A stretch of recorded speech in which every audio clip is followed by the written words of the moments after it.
Honda Magenta? Mga samurai yan. Panoorin ang video ito para malaman ang proseso. Merong kalidad na di mo makikita sa iba. Samurai paint, paint.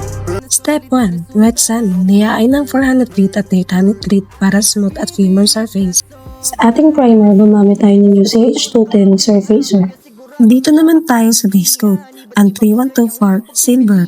Ang pang-apat, Sparkling Silver 1701. Para sa ating top color, ang Honda Magenta H163. Gawing 2-layer para mas maganda ang resulta. Para sa proteksyon ng ating kulay, gagamit tayo ng K1 K-Clear para sa top coat. Ito na ang ating Honda Magenta. O diba? Napakaangas, parang bago. Mata merong kalidad na di mo makikita sa iba. Samurai paint, Follow us for more tutorial videos. Solid na resulta. samurai